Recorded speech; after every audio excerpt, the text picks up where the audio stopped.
ఈ రోజున అగ్నికుల క్షత్రియ ఆత్మీయ సమావేశానికి అధ్యక్షులైనటువంటి మిత్రుడు అండరాజు చల్లారావు గారికి, శ్రీనివాసరావు గారు, చల్లారావు గారు ఆయన గురించి చేస్తుంది, అండరాజు శ్రీనివాసరావు గారికి, ముఖ్యంగా ఈ రోజున మన ఎమ్మెల్యే అభ్యర్థిగా పోటీ చేస్తున్న శ్రీనివాసరావు గారు, ఎందుకంటే గతంలో మంత్రిగా మనకు పనిచేశారు.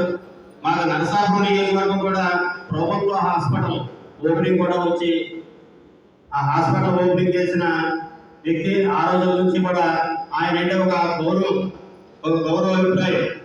అదేవిధంగా సీఎం వెంకటరావు గారు నరసాపురం నియోజకవర్గంలో అగ్నికుల క్షత్రియులు ఎక్కువగా ఉన్న ఏరియా ప్రధానమైన వాళ్ళంగా ఆ ఏరియాలో ఆయన అబ్జర్వర్గా వచ్చారు.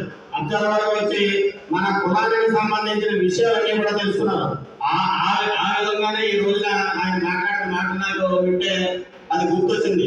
అదేవిధంగా పెద్దలు సీఎం వెంకటరావు గారికి, ముఖ్యంగా ఈ సమావేశానికి వచ్చిన అగ్నికుల క్షత్రియ సోదర సోదరులందరికీ కూడా నా హృదయపూర్వక నమస్కారం తెలియజేసుకుంటూ, ముఖ్యంగా ఈ రోజున ఇటువంటి మంచి కార్యక్రమం ఈ నియోజకవర్గంలో పెట్టడం అండరాజు శ్రీనివాసరావు గారికి ఖచ్చితంగా అభినందనలు తెలియజేయాలి. ఎందుకంటే ముందుగా ఈ గురించి మాట్లాడుతున్నా ఏమనుకోవద్దు.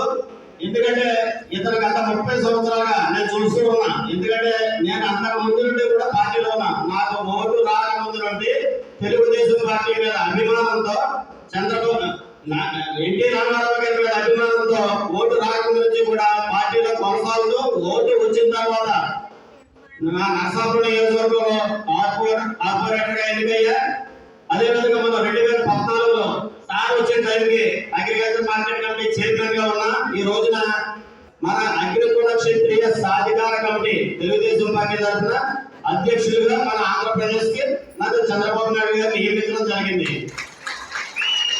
ముఖ్యంగా ఈ నియోజకవర్గంలో నేను సార్ సీటు ప్రకటించకముందే 7 గ్రామాల్లో పెద్దపట్లపూడి, చిన్నపట్లపూడి, మల్లంపూడి, ఇంకా పెదలంగా, మటగుండ కొన్ని గ్రామాల్లో మేము మీటింగ్లు పెట్టడం జరిగింది. ఎవరో శ్రీనివాసరావు గారి ఆధ్వర్యంలో మన ముఖ్య నాయకులు చాలా మంది కూడా హాజరయ్యారు. ఈ మీటింగ్ లో మాకు ముఖ్య సమస్య ఏంటంటే సార్ అందరూ చెప్పారు. ఎందుకంటే నీటి సమస్య, నీటి సమస్య, రోడ్ల సమస్య, ఈ రెండు సమస్యలు ఎక్కువగా చెప్తున్నారు సార్.